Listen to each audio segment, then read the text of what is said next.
Hello everyone, welcome back to Sunitha Telugu vlogs. So finally trip కోసం అయితే shopping చేసాం కదా, ఆ వీడియో ఆల్రెడీ వచ్చేసి ఉంటుంది. అండ్ ఇప్పుడైతే ఫైనల్లీ ట్రిప్ స్టార్ట్ అయిపోయింది. ఎక్కడికి వెళ్తున్నాము ఏంటి అన్నది నేను అక్కడికి వెళ్ళాక చూపిస్తాను. అండ్ ఇదైతే ఎయిర్వే అనమాట. సో వెళ్ళేటప్పుడు ఫ్లైట్లో వెళ్తున్నాము. అండ్ ఇప్పుడైతే ఎయిర్పోర్ట్కి స్టార్ట్ అయిపోయాము. ఎయిర్పోర్ట్లో డ్రాప్ చేయడానికి మా డాడీ వచ్చాడు. అండ్ వ్లాగ్ అయితే ఇప్పుడు స్టార్ట్ చేశాను. ఈ ట్రిప్ లో మీకు చాలా ఇన్ఫర్మేషన్ దొరుకుతుంది. అలాగే బడ్జెట్ లో ఈ ట్రిప్ ఎట్లా ప్లాన్ చేసుకోవాలో కూడా నేను A to Z డీటెయిల్స్ అన్నవి చూపిస్తాను. Subscribe to Sunitha Telugu vlogs and వీడియోని లైక్ చేయండి, షేర్ చేయండి. సో ఎయిర్పోర్ట్కి వెళ్ళాకే కలుద్దాం.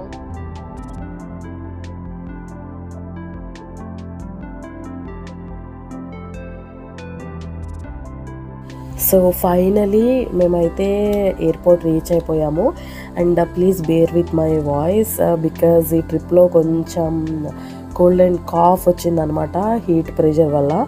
సో నా వాయిస్ కొద్దిగా డిస్టర్బెన్స్గా ఉంది, ప్లీజ్ ఎక్స్క్యూజ్ చేసేయండి. సో ఎయిర్పోర్ట్ రీచ్ అయిపోయేసరికి మా ట్రిప్ ఎంజాయ్మెంట్ లెవెల్స్ అన్నవి నెక్స్ట్ లెవెల్లో ఉన్నాయన్నమాట. ఎందుకంటే మనం బస్లో ట్రావెల్ చేసినప్పుడు ఆ ఫీల్ అన్నది డిఫరెంట్ ఉంటుంది. బస్, ట్రైన్ ఇలాంటివి అయితే ఎప్పుడో అప్పుడు ఎక్కుతూనే ఉంటాం కదా. బట్ ఎయిర్వేస్ మాత్రం అంత రెగ్యులర్గా ఎక్కే ఛాన్స్ కానీ అంత బడ్జెట్ కానీ మన దగ్గర ఉండదు.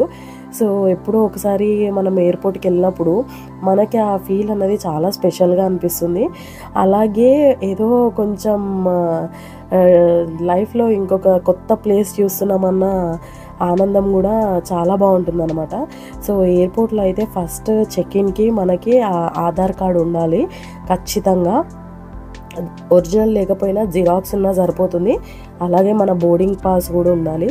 అది మనకి ఏదైతే ఈమెయిల్ వస్తుందో లేకపోతే మెసేజ్ వస్తుందో అది మనము ప్రింట్ తీసుకొని వచ్చి వీళ్ళకి చూపించినా లేకపోతే ఫోన్లో చూపించినా కూడా నో ప్రాబ్లం అలో చేస్తారు. అండ్ ఇప్పుడు మా ట్రిప్ అయితే ఫ్రమ్ హైదరాబాద్ టు గోవా అనమాట. సో గోవాకి వెళ్ళడం ఇది సెకండ్ టైం. అండ్ మళ్ళీ గోవాని ఎందుకు చూస్ చేసుకున్నాం అన్నది నేను ఇదే వీడియోలో చెప్తాను. అండ్ ఎంటర్ అవ్వగానే మాత్రం ఇండిగో బోర్డింగ్ ఉంటుంది. దాని బ్యాక్ సైడ్ మొత్తం మనకి అన్ని ఎయిర్వేస్ వాళ్ళది ఉంటుంది. Air India, air Asia, Vistara flights, so అన్నీ దాని బ్యాక్ సైడ్ ఉంటాయి అన్నమాట. ఇది ఇంత డీటెయిల్గా ఎందుకు చెప్తున్నానంటే ఎవరైనా ట్రావెల్ చేయాలని అనుకున్న వాళ్ళు ఇన్ బడ్జెట్లో ఫస్ట్ టైం ఎయిర్పోర్ట్కి వెళ్ళినప్పుడు కన్ఫ్యూజ్ అవ్వకుండా మన వీడియో ఒకసారి చూస్తే కొంచెమైన ఇన్ఫర్మేషన్ వాళ్ళకి రావాలనేసి నేను చెప్తున్నాను అనమాట. ఇప్పుడు మీరు చూస్తున్న ఐటమ్స్ వచ్చేసి which are not allowed to carry in the travel. So travel చేసేటప్పుడు ఇవన్నీ అలౌ లేదు మనం క్యారీ చేయడానికి. సో ఇవన్నీ అయితే అస్సలు తీసుకెళ్ళకండి. బ్యాట్, బాల్, మిర్చి పౌడర్, అలాగే మన ఆడుకునే ఐటమ్స్ ఉంటాయి కదా ప్లాస్టిక్వి, లిజర్డ్స్ కానీ స్నేక్ కానీ అలాంటివి. సో మన ఎండు కొబ్బరికాయ ఉంటుంది కదా, ఆ కొబ్బరికాయ కూడా not allowed. Even parachute oil bottle కూడా నాట్ అలౌడ్ అంట. సో అవన్నీ మాత్రం మీరు ఒక్కసారి పాజ్ చేసి చూసుకోండి మీకు ఏమేమి ఐటమ్స్ అలో లేవు అన్నది. ఎందుకంటే బై ఛాన్స్ మీకు అలో ఉంటే ఎయిర్పోర్ట్కి వెళ్ళిన తర్వాత వాళ్ళు చెప్తారు. సో అప్పుడైనా మీరు తీసేయచ్చు అనమాట. మనం ఎప్పుడైతే చెక్ ఇన్ బ్యాగేజ్ ఇచ్చేస్తామో అప్పుడు అతను అన్నీ అడుగుతారు మనని అన్నీ ఉన్నాయా అనేసి. సో అవన్నీ మాత్రం ఉండకుండా చూసుకోండి. ఎందుకంటే మళ్ళీ అక్కడికి వెళ్ళిన తర్వాత ఒకవేళ మీరు ఉన్నా కూడా లేవని చెప్తే మళ్ళీ అదొక ప్రాబ్లం అవుతుంది. సో ఎందుకు కోరి ప్రాబ్లం తెచ్చుకోవడము. అవన్నీ ఒకసారి పాజ్ చేసి చూసుకోండి. అండ్ ఇప్పుడు నేను ఎక్కుతున్న ఫ్లైట్ అయితే ఎయిర్ ఇండియా ఎక్స్ప్రెస్ అనమాట. హైదరాబాద్ నుంచి మనకి 7:25కి ఉంది. అండ్ 8:25కి మనమైతే అక్కడ ల్యాండ్ అయిపోతాం గోవాలో. సో చెక్ ఇన్ బ్యాగేజ్ వచ్చేసి పర్ పర్సన్కి 15 kgs వరకు తీసుకెళ్ళొచ్చు. అండ్ క్యాబిన్ లగేజ్ వచ్చి 7 kgs అనమాట. బట్ ఈసారి మా లగేజ్ అయితే చాలా తక్కువ అయింది. మాకు ఓవరాల్గా మేము 5 మెంబర్స్ ట్రావెల్ చేస్తున్నాము. నేను, మా హస్బెండ్, మా అక్క, బావ, వాళ్ళ పాప. సో 75 kgs అరౌండ్ ఉండేది. బట్ మాకు 50 kgs అయ్యింది. అండ్ ఇంకా క్యాబిన్ బ్యాగేజ్ అయితే అస్సలు ఏం పెట్టుకోలేదు మేము. ఓన్లీ 2 హ్యాండ్ బ్యాగ్స్, అవి కూడా నార్మల్వే. అండ్ ఇప్పుడు చెక్ ఇన్ అయిపోయిన తర్వాత మనకి సెక్యూరిటీ చెకప్ చేస్తానన్నమాట. మన హ్యాండ్ బ్యాగ్స్, ఎలక్ట్రానిక్ ఐటమ్స్ ఏమైనా ఉన్నాయా, ఏంటి అన్నది. అయిపోయిన తర్వాత అప్పుడు మనం మెయిన్ ఎయిర్పోర్ట్లకు అన్నది ఎంటర్ అవుతాము. అండ్ మేము వెళ్ళిన టైంకి వ్యాలంటైన్స్ డే సీజన్ నడుస్తుంది కాబట్టి ఆ థీమ్ మొత్తం ఎయిర్పోర్ట్లో కనిపిస్తుంది. అక్కడక్కడ బెలూన్స్ పెట్టారు హార్ట్ షేప్వి. అండ్ ఫొటోస్ తీసుకోవడానికి వ్యాలంటైన్స్ డేది ఆ సింబల్ కూడా పెట్టారనమాట. సో మేము కూడా కొన్ని ఫొటోస్ అన్నవి తీసుకున్నాము. నేను ఇన్స్టాగ్రామ్లో పోస్ట్ చేస్తాను, ఎవరైనా చూడాలనుకుంటే చూడండి. అండ్ థంబ్నెయిల్లో కూడా మోస్ట్ ప్రాబ్లీ అదే పెడతాను అనుకుంటా. సో ఇంకొక ఇంపార్టెంట్ ఇన్ఫర్మేషన్ ఏంటంటే, మీరు షాపింగ్ ఎయిర్పోర్ట్లో చేయాలి అని అనుకుంటే మాత్రం ఒక్కసారి ఆలోచించి చేయండి. డోంట్ మైండ్ ఇట్లా చెప్తున్నా అనేసి, ఎందుకంటే మనం నార్మల్గా బయట పెట్టే కాస్ట్కి ఎయిర్పోర్ట్లో అయితే ఎక్కువ ఉంటుందన్నమాట. ఫర్ ఎగ్జాంపుల్, బయట 100 రూపీస్ ఉంటే ఎయిర్పోర్ట్లో 300-400 ఉండొచ్చు. బట్ మోడల్స్ అనేవి డిఫరెంట్గా కూడా అవైలబుల్ ఉంటాయి.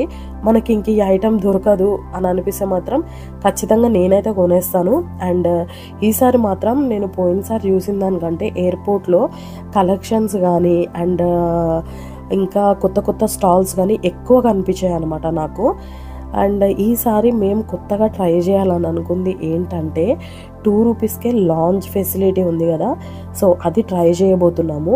అండ్ ఎవరైనా లాంజ్ గురించి చూడాలి అనుకుంటే దీని నెక్స్ట్ వీడియో మాత్రం లాంజ్ వీడియోనే పోస్ట్ చేస్తాను. సో తప్పకుండా చూడండి, ఎందుకంటే ఇప్పటికే వీడియో అన్నది లెందీ అయిపోయిందనేసి నేను లాంజ్ క్లిప్ అన్నది కట్ చేసేసాను. అది నెక్స్ట్ వీడియోలో నేను పోస్ట్ చేస్తాను.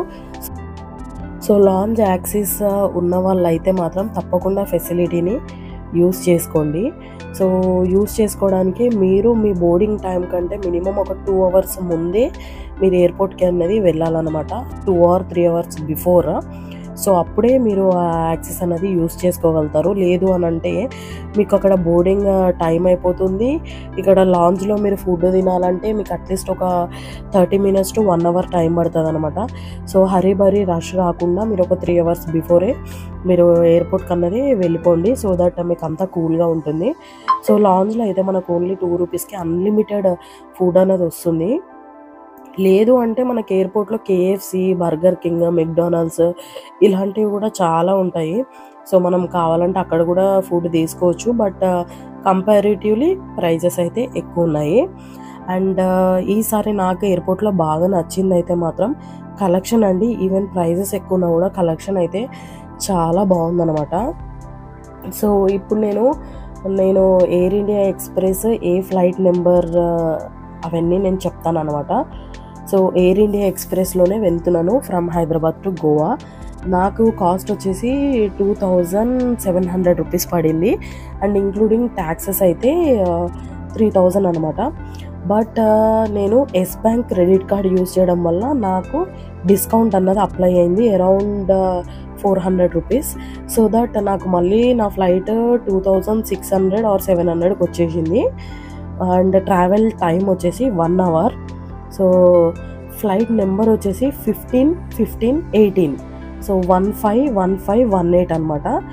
సో మళ్ళీ వీడియో మొత్తం చూడకుండా కొన్ని డీటెయిల్స్ మిస్ చేసుకొని కొంతమంది నాకు కామెంట్స్ అనేవి పెట్టారండి లాస్ట్ టైం, మీరు ఫ్లైట్ నెంబర్ చెప్పలేదు అనేసి. బట్ నేను అన్ని డీటెయిల్స్ మ్యాక్సిమం వీడియోలోనే కవర్ చేసేస్తాను 100%. అండ్ మీకు వీడియోస్ నచ్చినట్టయితే తప్పకుండా మన ఛానల్ని సబ్స్క్రైబ్ చేసుకోండి, వీడియోని లైక్ చేయండి, షేర్ చేయండి. సో దట్ మన ఛానల్ కూడా మంచి బూస్ట్ వస్తుంది.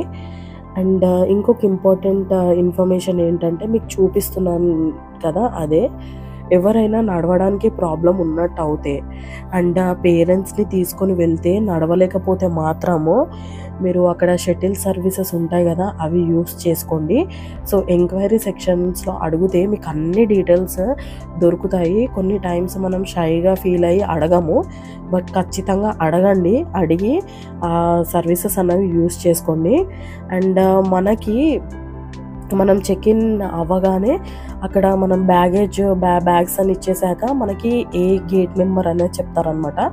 సో దానికి కూడా కన్ఫ్యూజ్ అవ్వాల్సిన అవసరం ఏం లేదు. ఎయిర్పోర్ట్లో మనకి మంచిగా బోర్డ్స్ అనేవి వేసి ఉంటాయి. 9 to 10 గేట్ నెంబర్ అయితే రైట్ తీసుకోవాలి, లేదంటే లెఫ్ట్ తీసుకోవాలి, స్ట్రైట్ అనేసి. సో ఆ ఆరో మార్క్స్ని ఫాలో అవ్వుకుంటూ వెళ్ళిపోవడమే. లాంజ్ యాక్సెస్ తీసుకోవాలంటే మాత్రం మీరు కింద ఫ్లోర్కి వెళ్ళాలన్నమాట. సో లిఫ్ట్లో సెకండ్ ఫ్లోర్కి అయితే వెళ్ళాల్సి ఉంటుంది. సో సెకండ్ ఫ్లోర్కి వెళ్ళగానే మీకు లాంజ్ అయితే కనిపిస్తుంది. అండ్ నేను లాంజ్ వీడియో అన్నది నెక్స్ట్ వీడియోలో నేను మొత్తం పోస్ట్ చేస్తాను. వీడియో లెందీ అయిపోతుందని పోస్ట్ చేయట్లేదు. సో ఛానల్ అయితే తప్పకుండా సబ్స్క్రైబ్ చేసుకోండి. అండ్ మా హస్బెండ్ అయితే వెరీ యాక్టివ్ పర్సన్ అనమాట. And he treats me very differently and he makes me every time feel so special. I'm so lucky for that. లాంజ్లో food అంతా కంప్లీట్ చేసుకొని మేమైతే గేట్ నెంబర్ 9 దగ్గరకు వచ్చాము. సో మా air India express gate number 9 అనేసి స్టార్టింగ్లోనే వాళ్ళు చెప్పారు. అండ్ మీరు ఫ్లైట్ నెంబర్ కానీ అండ్ ఇంకేం డీటెయిల్స్ చూసుకోవాలన్నా కూడా నేనైతే టికెట్స్ అన్నవి పెట్టాను. పాజ్ చేసి చూసుకోండి, ఎందుకంటే కొన్ని టైమ్స్ అన్ని డీటెయిల్స్ పెట్టినా కూడా కొంతమంది మళ్ళీ అడుగుతూనే ఉన్నారు. సో అందుకే పెట్టాను. సో నాకైతే ఎయిర్ ఇండియా ఎక్స్ప్రెస్కి కాస్ట్ ఎంత పడింది అది కూడా నేను డీటెయిల్గా చెప్పేశాను. 7:25కి అయితే ఎగ్జాక్ట్లీ ఫ్లైట్ అయితే స్టార్ట్ అయిందండి. అండ్ ల్యాండింగ్ కూడా 1 అవర్లోనే ల్యాండ్ అయిపోయింది. సో ల్యాండ్ అయిన తర్వాత మీరు గోవా నుంచి గోవా ఎయిర్పోర్ట్ నుంచి మీది రూమ్ బుక్ చేసుకున్న లొకేషన్కి వెళ్ళాలంటే అక్కడికి వెళ్ళాక ప్రైవేట్ ట్యాక్సీస్ అయితే అస్సలు తీసుకోకండి. బికాజ్ నేను last time government taxis available ఉన్నాయని తెలియక ప్రైవేట్ ట్యాక్సీస్ తీసేసుకున్నాను. సో కంపారిటివ్లీ కాస్ట్ అయితే చాలా ఎక్కువ పడుతుంది. సో గోవా మైల్స్ అని ఒక యాప్ ఉంటుంది, యాప్ డౌన్లోడ్ చేసుకోండి. సో యాప్ డౌన్లోడ్ చేసుకోండి, మీకు గోవాలో అది యూజ్ అవుతుంది. మీరు గోవా ఎయిర్పోర్ట్ నుంచి రూమ్కి వెళ్ళడానికి మీ హోటల్కి, మళ్ళీ మీ హోటల్ నుంచి మీ రిటర్న్ జర్నీకి రావడానికి కూడా యూజ్ అవుతుంది అనమాట. సో మీరు ఆ పికప్ అండ్ డ్రాప్ ఫెసిలిటీస్ కోసం ఎవరి మీద డిపెండ్ అవ్వాల్సిన అవసరం లేదు. అండ్ మీరు యాప్ డౌన్లోడ్ చేసుకోకున్నా కూడా గోవా ఎయిర్పోర్ట్కి రీచ్ అవ్వగానే మీకు అక్కడ ఉంటుందన్నమాట కౌంటర్స్. నేను అది కూడా మీకు చూపిస్తాను ఇప్పుడు వీడియోలోనే. అండ్ మేము లొకేషన్ ఎక్కడున్నామో, నాకు క్యాబ్కి ఎంత పడిందో కూడా నేను చెప్తాను. సో ఇంకొక ఇంపార్టెంట్ విషయం ఏంటంటే, ఎవరైనా ఫస్ట్ టైం ఫ్లైట్స్ బుక్ చేసుకున్న వాళ్ళైతే 3 o'clock లోపలే బుక్ చేసుకోవడానికి ట్రై చేయండి. బికాజ్ 7 o'clock ఆ టైంలో వ్యూస్ అయితే పెద్దగా ఏం కనబడవు, లైట్స్ ఒక్కటే, క్లౌడ్స్ అయితే అస్సలు కనిపించవు మనకి. బట్ నేను ఫస్ట్ టైం ఫ్లైట్లో వెళ్ళినప్పుడు మాత్రం ఇండిగో ఫ్లైట్లో వెళ్ళాను.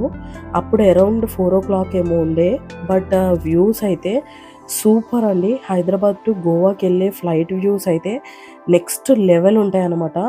మనకి పెద్ద పెద్ద కొండలు కనిపిస్తుంటాయి, అలాగే మనకి అరేబియన్ సీ ఎంత క్లియర్గా చాలా బ్యూటిఫుల్గా కనిపిస్తుంది. బట్ ఈ నైట్ జర్నీలో నాకైతే ఏమీ కనిపించలేదు.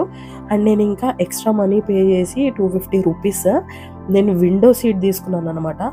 సో విండో సీట్ తీసుకొని కూడా నాకేం పెద్దగా థ్రిల్లింగ్ అనిపించలేదు, ఎందుకంటే చూస్తున్నారు కదా ఓన్లీ లైట్సే కనిపించాయి. నాకు పెద్ద డిఫరెన్స్ అయితే ఏం అనిపించలేదు. సో ఐ ప్రిఫర్ మనకి సన్సెట్ అవ్వకన్నా ముందే మనం ఫ్లైట్ ఎక్కితే వ్యూస్ అన్నవి మంచిగా చూడొచ్చు. అదే మనకి బెనిఫిట్ కూడా చెప్పాలంటే, వ్యూస్ అది చూడడం వల్ల మనకు చాలా హ్యాపీగా అనిపిస్తుంది. క్లౌడ్స్లోనే వెళ్ళినట్టు అనిపిస్తుంటుంది అనమాట. ఎందుకంటే మన పక్కకే మేఘాలు అన్నవి ఫ్లైట్ మేఘాలని క్రాస్ చేసి వెళ్ళేది మనకు తెలుస్తుంది. నైట్ వ్యూ అయితే అంత పెద్దగా ఏం లేదు, బట్ మాకు ఆ డే వేస్ట్ అవ్వకుండా మేము ఈ టైంకి తీసుకున్నాము. సో ఆఫీస్లోకి వెళ్ళే వాళ్ళు ఆఫీస్కి వెళ్ళిపోయి ఒక 2 hours బిఫోర్ పర్మిషన్ తీసుకొని ఈ ఫ్లైట్ అయితే ఎక్కేయచ్చు 7 o'clock. అండ్ మేమైతే గోవా ఎయిర్పోర్ట్లో ఎగ్జాక్ట్ టైంకే దిగిపోయాము. సో ఫ్లైట్ ల్యాండ్ అయిన టైంకి అక్కడ ఇండిగో వాళ్ళు లగేజ్ లోడింగ్ చేస్తున్నారు. సో దట్ సెన్సిటివ్ ఐటమ్స్ ఏమైనా పెడితే వాళ్ళు అట్లా పాడేసి మన లగేజ్కి డ్యామేజ్ అవుతుంది కదా అనేసి చాలా రీల్స్లో చూస్తుంటాం కదా. సో అది నేను మీకు చూపిస్తున్నాను అనమాట. ఏమైనా సెన్సిటివ్ ఐటమ్స్ ఉంటే మాత్రం జాగ్రత్తగా ప్యాక్ చేసుకోండి. అండ్ గోవాలో రీచ్ అయిపోయిన తర్వాత మాత్రం ఫ్లైట్ దిగకన్నా ముందే మనకి క్యాప్టెన్ అన్నది అనౌన్స్ చేస్తారు మనకి ఏ బెల్ట్ పైన మనకి మన లగేజ్ అన్నది వస్తుంది అని. మాకైతే బెల్ట్ 1లో వచ్చిందనమాట లగేజ్. సో దిగగానే నేనైతే రెస్ట్ రూమ్కి వెళ్ళిపోయాను. గెస్ వాట్, యాక్చువల్లీ నేను ఫోన్ మా అక్క వాళ్ళ పాపకి పట్టుకోమని ఇచ్చానమాట. సో వీడియో తీస్తా అన్నది. సో ఎట్లా తీస్తుందో అనేసి నేను ఫోన్ అయితే ఇచ్చాను. నేను వెళ్ళొచ్చే 5 minutesలో బెల్ట్ 1కి మా లగేజ్ అయితే వచ్చింది అన్నాను కదా, అక్కడ బెల్ట్ 1 వీడియో మొత్తం రికార్డ్ చేసింది. I felt very surprised and happy. So generation is very fast, moving so fastly. వాళ్ళకి అన్నీ తెలుసు, మనం ఏం చెప్పవసరం లేదు, వాళ్ళే అన్నీ తెలిసేసుకుంటారు. సో నాకైతే చాలా హ్యాపీగా అనిపించింది. సో గోవా ఎయిర్పోర్ట్లో నుంచి బయటకు వచ్చిన తర్వాత as I said Goa miles అనేసి మనకి కౌంటర్ అయితే ఉంది. అక్కడికి వెళ్తే మీకు మీరు వెళ్ళే లొకేషన్కి ఏ ఏ ప్రైజెస్ ఉన్నాయో వాళ్ళు డీటెయిల్గా అన్నీ వేశారనమాట. సో ఆ ప్రైస్ చూసుకొని మీరు బయట అడిగి కంపేర్ చేసుకొని అప్పుడు క్యాబ్ అన్నది బుక్ చేసుకోండి. 5 minutesలో అయితే మీకు క్యాబ్ అయితే వచ్చేస్తుంది. So my suggestion is go for Goa miles. మేము స్టే చేసింది అయితే కలంగట్ ఏరియా అనమాట. సో బయట అడిగితే అరౌండ్ 1700-1800 చెప్పారు. బట్ ఓన్లీ 1400కే 1380 రూపీస్కే నేనైతే రూమ్కి రీచ్ అయిపోయాను.